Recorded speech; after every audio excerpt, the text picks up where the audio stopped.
Hello friends, Priyanka this side. Welcome to our channel career hub. आज हम discuss करने वाले हैं यूजीसी नेट पेपर 1 का टीचिंग एप्टीट्यूड का टॉपिक्स टीचिंग कंटिन्यूम। अगर आप इस चैनल पर नए हैं तो प्लीज़ इस चैनल को लाइक करें, शेयर करें, सब्सक्राइब करें। तो without taking too much time, late us discuss teaching aptitude topics.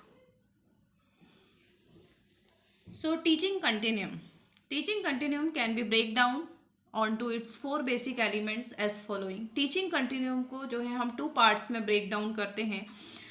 First is change in behaviour, change in belief and the knowledge. Change in behaviour को हम टू पार्ट्स में divide करते हैं, conditioning and the training. Change in belief and the knowledge, indoctrination और the instruction.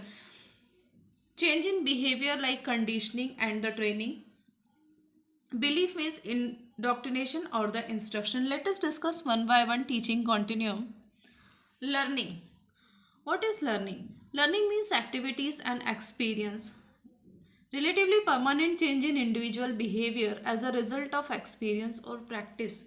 जब students कुछ सीखता है, कुछ लर्न करता है, कुछ एक्टिविटी परफॉर्म करता है, डिस्कशन करता है या group discussion, GD, project, assignments, practice session, structured exercise, team project etcetera, तो लर्निंग के थ्रू स्टूडेंट्स का परमानेंट बिहेवियर में चेंज होता है. यही बात अगर हम कंडीशनिंग की करते हैं या फिर ट्रेनिंग की करते हैं, तो ट्रेनिंग और कंडीशनिंग के थ्रू जो है स्टूडेंट्स के बिहेवियर में परमानेंट चेंज नहीं होता है. लर्निंग से स्टूडेंट कुछ सीखता है, उसकी लाइफ में वो उसको जो है प्रैक्टिकली करने की कोशिश करता है. तो लर्निंग से स्टूडेंट्स के परमानेंट बिहेवियर में चेंज होता है. इससे रिजल्ट होता है. लर्निंग स्टूडेंट्स की कब ग्रोथ करती है? जब वो एक्सपीरियंस करता है, कुछ प्रैक्टिस करता है, लर्न करता है. तो लर्निंग के थ्रू कुछ एक्टिविटीज, कुछ पास्ट एक्सपीरियंस के बेसिस पे जो है स्टूडेंट्स फ्यूचर में उसको जो है प्रैक्टिकली अप्लाई करता है. तो learning is a permanent change of behaviour. Conditioning. Conditioning, a behavioral process whereby a response becomes more frequent or more predictable in given environment as a result of reinforcement. तो conditioning जो होता है, conditioning में students का जो है behaviour change होता है. फॉर एग्जांपल इरविन पेवलोव ने जो है एक थ्योरी दी थी डॉग की, कि जब हम जो है बेल जो है रिंग बेल बजती है तब मीट नहीं आता. उसके बाद भी जब हम डॉग के सामने मीट रखते हैं तो उसके माउथ से जो है सलाइवा निकलने लगता है. लेकिन जब मीट नहीं होता, ओनली डोर की जो है रिंग जो है बजती है, तब उसके मुंह से जो है सलाइवा निकलने लगता है. तो इससे जो है कंडीशनिंग होती है, हम जो है उस बिहेवियर में आ जाते हैं. कंडीशनिंग से जो है स्टूडेंट्स के बिहेवियर में चेंज होता है, बिकम्स मोर फ्रिक्वेंट और more predictable in a given environment as a result of reinforcement. तो जब कंडीशनिंग मीन्स कि जब हम स्टूडेंट्स को कंडीशनिंग करते हैं तब जो है उसके बिहेवियर में चेंज होता है. रेनफोर्समेंट होता है मतलब एक सर्टेन पॉइंट ऑफ टाइम पे उसकी ऐसी हैबिट बन जाती है कि उसको जो है उस काम को करने की आदत हो जाती है. तो conditioning is a behavioural process. Instructions. Delivering of content bye a teacher. Instructions means जब कोई टीचर जो है क्लास में इंस्ट्रक्शंस देता है, कंटेंट को डिलीवर करता है, तो इंस्ट्रक्शन जो है टीचर के थ्रू डिलीवर किया जाता है. Does not involve N interaction between the teacher and learner but facilitates achievement of teaching objective. Instruction में ओनली टीचर का ही इन्वॉल्वमेंट होता है, स्टूडेंट्स एंड टीचर दोनों का इंटरेक्शन नहीं होता है. इंस्ट्रक्शंस में ओनली जो है टीचर कंटेंट को डिलीवर करता है. Achievement of teaching objective. Instruction is a part of teaching. Instruction is a part of teaching means हम जो है स्टूडेंट्स को कुछ सब्जेक्ट से रिलेटेड या अदर नॉलेज से रिलेटेड प्रैक्टिकल नॉलेज जो है इंस्ट्रक्शन प्रोवाइड करते हैं. यहाँ पर स्टूडेंट एंड टीचर का दोनों का इन्वॉल्वमेंट नहीं होता है. इंडोक्ट्रिनेशन. सो इंडोक्ट्रिनेशन मीन्स कि यहाँ पर स्टूडेंट्स के नॉलेज एंड बिलीफ में जो है हम चेंजेस करते हैं. कंडीशनिंग एंड ट्रेनिंग में स्टूडेंट्स का जो है बिहेवियर परमानेंट चेंज होता है. लाइक लर्निंग में स्टूडेंट्स का बिहेवियर परमानेंट चेंज होता है. बट इंडोक्ट्रिनेशन और the instruction, indoctrination and the instructions, यहाँ पर जो है स्टूडेंट्स का बिलीफ में हम चेंज करते हैं. Change in belief and the knowledge. Indoctrination, belief and ideas are impressed upon others and can be included in teaching. तो इंडोक्ट्रिनेशन में यहाँ पर जो है स्टूडेंट्स का जो है बिलीफ चेंज करते हैं। फॉर एग्जांपल स्टूडेंट्स के माइंड में ये पिक्चर बन जाती है कि ए फॉर एप्पल ही होता है, बी फॉर बॉय होता है, तो उसको जो है अगर हम ए फॉर कुछ और बोलेंगे तो वो नहीं मानेगा, उसको लगता है कि ए फॉर एप्पल ही होता है। मतलब यहाँ पे हमने उसके बिलीफ सिस्टम को चेंज कर दिया। यहाँ पर स्टूडेंट्स का बिलीफ सिस्टम चेंज होता है। But teaching can be done without indoctrination.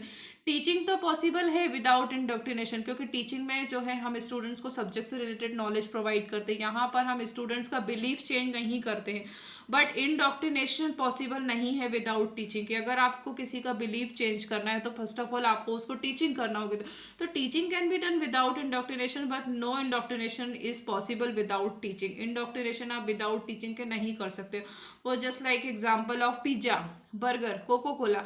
तो स्टूडेंट के माइंड में एक इमेज बन जाती है कि कोको कोला है, बर्गर है, एप्पल है, तो ऐसा साइन होगा। तो वो जो है इंडोक्ट्रिनेशन है, मतलब वहाँ पर उसका बिलीफ चेंज हो गया है। यहाँ पर स्टूडेंट्स का बिलीफ चेंज होता है। टीचिंग तो कर सकते हैं हम इंडोक्ट्रिनेशन के बिना, but indoctrination is not possible without teaching. It is a highest order of teaching. Teaching someone to accept as a belief without questioning them. Teaching someone to accept as a belief without questioning them. तो teaching जो है without questioning them जो है belief तो possible है, but indoctrination में आपको teaching करना ही होगी। अगर आपको किसी के बिलीफ सिस्टम को चेंज करना है तो दैट मीन्स कुछ इंस्ट्रक्शन देना होगा, उसको जो है टीचिंग प्रोवाइड करना होगी, जब भी आप किसी पर्सन के जो है बिलीफ सिस्टम को चेंज कर सकते हैं। एम ऑफ टीचिंग, तो change the behaviour of teaching. Teaching means change the behaviour of students. Teaching के थ्रू जो है हमारे स्टूडेंट्स का बिहेवियर चेंज होता है। Improve learning skills of students. Conditioning में जो है स्टूडेंट्स की लर्निंग स्किल्स जो है वो इम्प्रूव होती है। शेपिंग बिहेवियर, ट्रेनिंग के थ्रू। ट्रेनिंग मीन्स किसी भी पर्सन को किसी पर्टिकुलर फील्ड या पर्टिकुलर फील्ड से रिलेटेड कुछ नॉलेज प्रोवाइड करना। तो ट्रेनिंग जो है हमारे बिहेवियर स्किल्स को इम्प्रूव करने में हेल्प करता है। तो ट्रेनिंग के थ्रू हमारा बिहेवियर जो है शेप होता है एंड कंडक्ट होता है। एक्विजिशन ऑफ नॉलेज, इंस्ट्रक्शन में टीचर जो है लेक्चर्स डिलीवर करता है, इंस्ट्रक्शंस प्रोवाइड करता है related to the subject, related to the content. तो यहाँ पर इंस्ट्रक्शन में एक्विजिशन ऑफ द नॉलेज को हम एक्वायर करते हैं। फॉर्मेशन ऑफ बिलीफ, इंडोक्ट्रिनेशन जो है हमारा ओनली बिलीफ पर डिपेंड है, क्योंकि इंडोक्ट्रिनेशन में हमें सिर्फ यही बताया जाता है कि इस पे बिलीव करना है। बट टीचिंग में ये नहीं बताया जाता है कि आपको जो है इसी पर ही किसी एक पर्टिकुलर टॉपिक पे बिलीव करना है। नहीं, क्योंकि टीचिंग में क्रिएटिविटी होती है, लर्निंग में क्रिएटिविटी होती है। टीचर ये नहीं बोलता है कि आप जो है इसी को मानो, इसी रूल को मानो। नहीं, अगर किसी एक ऑथर ने हमें कोई थ्योरी दी है तो ये हम स्टूडेंट्स को इंडोक्ट्रिनेशन नहीं करते हैं कि आपको जो है यही रूल को मानना है। हो सकता है कि आने वाले टाइम में कोई न्यू ऑथर उस थ्योरी को इन्वेंट करेगा, उसमें कुछ डेवलपमेंट करेगा, तो टाइम टू टाइम जो है ये चेंज होता रहता है। टीचिंग के थ्रू हम स्टूडेंट्स के बिलीफ सिस्टम को चेंज नहीं कर सकते हैं। इंडोक्ट्रिनेशन में हम ओनली जो है बिलीफ सिस्टम को चेंज करते हैं। तो teaching means change the behaviour of students. Learning means student का परमानेंट बिहेवियर जो है वो चेंज होता है। Shaping behaviour is like a training. Teaching means change the behavior of students. Conditioning to improve learning skills of the students. Training to bring shaping the behavior and conduct. Training में skills provide करके हम students के जो है knowledge को enhance करते हैं, knowledge को बिल्ड करते हैं। तो ये स्टूडेंट्स के बिहेवियर को शेप करने में हेल्पफुल होता है। Instruction, acquisition of knowledge, indoctrination, formation of belief. So let us discuss. अब हम कुछ क्वेश्चन सॉल्व करते हैं। Question number 1. Which of the following is a social characteristics of a learner? Option A. Power of sensory perception, thinking ability, power of synthetic imagination, ability to relate oneself with others.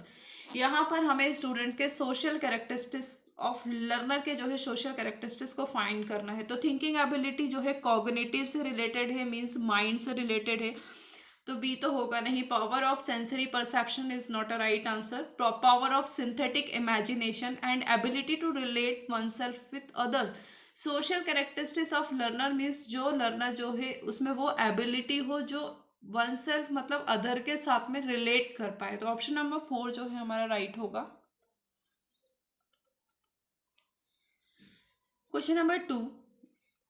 Which of the following evaluation system belongs to the category of being an innovative practice? Innovative practice, option number 1, semesterized examination, performance evaluation, portfolio based evaluation, learning outcome based evaluation. Innovative teaching and practice तब होती है जब students का और learner का outcome निकल के आता है। तो हमारा आंसर होगा D, learning outcome based evaluation. तो means innovative practice means learning outcome based evaluation.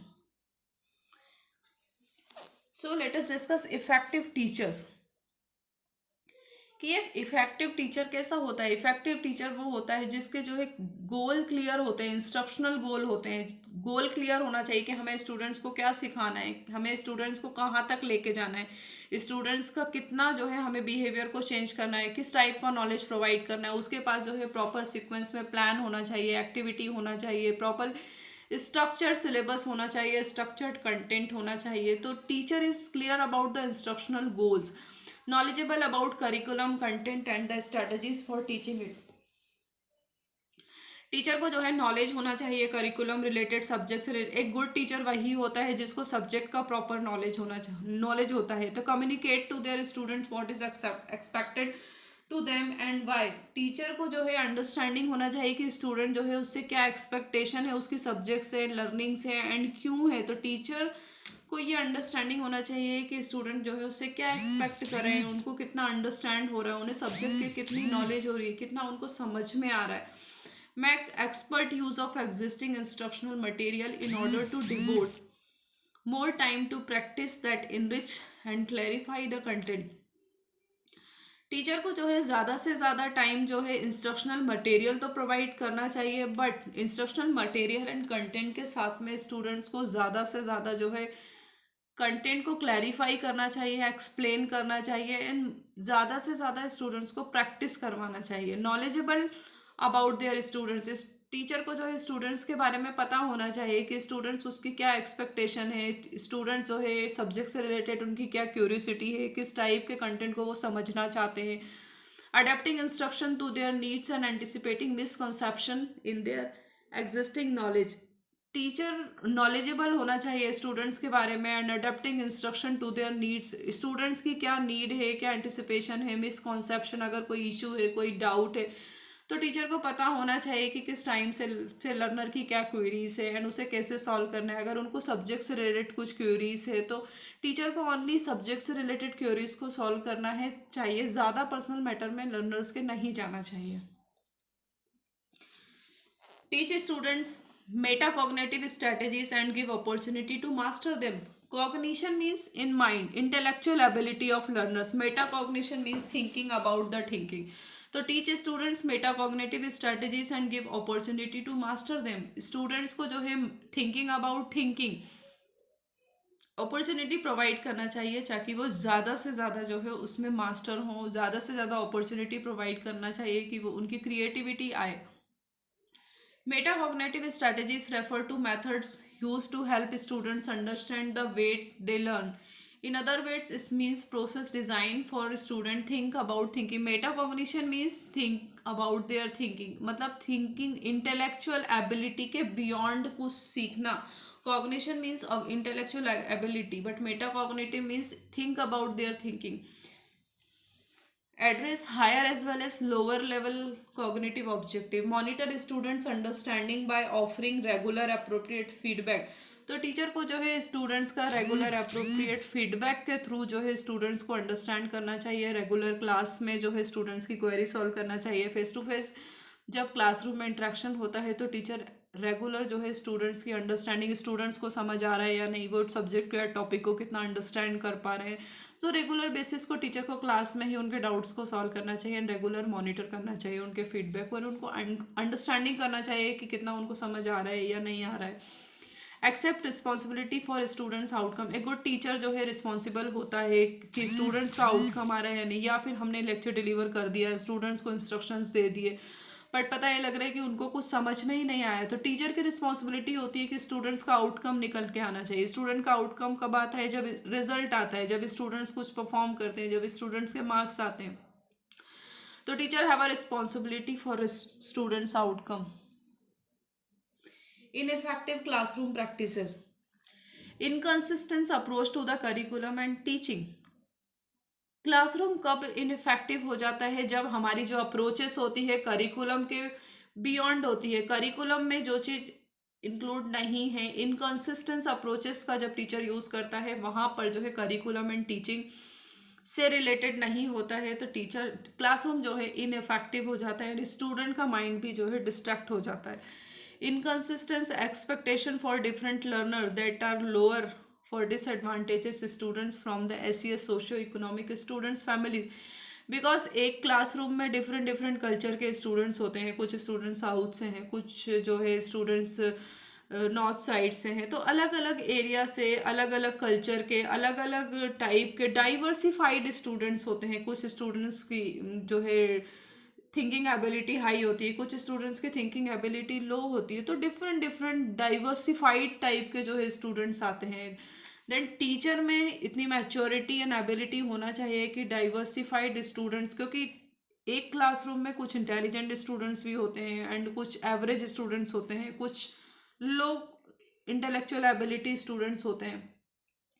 But teaching ineffective classroom तब हो जाता है जब जो है टीचर जो है स्टूडेंट्स की एक्सपेक्टेशन के अकॉर्डिंग जो है अपनी कंटेंट को डिलीवर नहीं कर पाता है, तो वहाँ पर स्टूडेंट्स जो है डिसअपॉइंट हो जाते हैं एंड उनकी एक्सपेक्टेशन फुलफिल नहीं हो पाती है। Low levels of teacher student interaction. Teaching हमेशा जो है इंट्रैक्शन 2 वे होना चाहिए। जब इंस्ट्रक्शन 1 वे होता है कि मीन्स टीचर ही ओनली लेक्चर डिलीवर कर रहा है, टीचर ही टॉकिंग कर रहा है, बट स्टूडेंट्स का कोई इन्वॉल्वमेंट ही नहीं है, they are passive, teacher are only active and students are passive, that means कि यहाँ पर क्लासरूम इनइफेक्टिव हो जाता है। जब students and teacher and learner दोनों का इन्वॉल्वमेंट इक्वल होता है तो क्लासरूम जो है इफेक्टिव होता है। Students perception of their teacher not caring, unhelpful, under appreciate of importance of learning and their work। Teacher को जो है स्टूडेंट्स को सब्जेक्ट में करिकुलम रिलेटेड हेल्प करना चाहिए, केयरिंग होना चाहिए। टीचर को ये वरीड होना चाहिए कि स्टूडेंट्स का सिलेबस टाइम पे कंप्लीट करना है, स्टूडेंट्स को अगर कोई इशू है तो उसे सॉल्व करना है, बट टीचर को कभी भी स्टूडेंट्स के पर्सनल वर्क पे ध्यान नहीं देना चाहिए, ओनली सिर्फ करिकुलम रिलेटेड हेल्प करना चाहिए। तो स्टूडेंट्स का परसेप्शन जब ये बन जाता है कि teacher is not caring, teacher is unhelpful, under appreciative of the importance of learning and their work, तो अगर स्टूडेंट्स अच्छा करता है तो उन्हें कुछ अप्रिसिएशन प्रोवाइड करना चाहिए, जिससे स्टूडेंट्स का मोटिवेशन और मोराल जो है वो इंक्रीज होता है। More frequent use of negative criticism and feedback. Teacher जब क्लास में या लर्नर्स कभी नेगेटिव क्रिटिसिज्म या नेगेटिव फीडबैक देते हैं तो क्लासरूम का इन्वायरमेंट जो है वो नेगेटिव हो जाता है, तो क्लासरूम हमारा जो है इनइफेक्टिव हो जाता है। तो टीचर को एंड लर्नर को दोनों को ही क्लास में नेगेटिव क्रिटिसिज्म या नेगेटिव फीडबैक टाइप की डिस्कशन को अवॉइड करना चाहिए, ओनली पॉजिटिव इन्वायरमेंट के साथ में सब्जेक्ट्स रिलेटेड टॉपिक को ही डिस्कस करना चाहिए। Maxims principles of teaching. तो every teacher wants to make maximum involvement and participation of the learners in the learning process. तो टीचर ये चाहता है कि मैक्सिमम इन्वॉल्वमेंट करे, पार्टिसिपेशन करे लर्नर्स के साथ में लर्निंग प्रोसेस में। He sets the classroom such a way so that it becomes attractive for them. He uses different method, rules, principle, etc. in order to make his lesson effective and purposeful. तो teacher जो है different methods के through, different rules and principle के through जो है lesson को effective बनाने की कोशिश करता है। He uses general rules, formula, applies it to particular example in order to make teaching learning process easy and up to understanding level of students। तो टीचर हमेशा यही कोशिश करता है, यही ट्राई करता है कि उस टाइप के प्रिंसिपल, रूल्स एंड फार्मूलाज को प्रोवाइड करे जो स्टूडेंट्स को जो है अंडरस्टैंडिंग करने में इजी हो, एंड वो अलग अलग मेथड्स के थ्रू जो है स्टूडेंट्स की लर्निंग को इन्हेंस करने में इंक्रीज करता है, लर्निंग को इन्हेंस करने की कोशिश करता है। तो मैक्सिम्स के टाइप जो है हम कल डिस्कस करेंगे। सो कल मैं आपके साथ में Maxim's principles of teaching discuss करूंगी। अगर आपको ये वीडियो पसंद आया तो please like, share and subscribe. Thank you so much.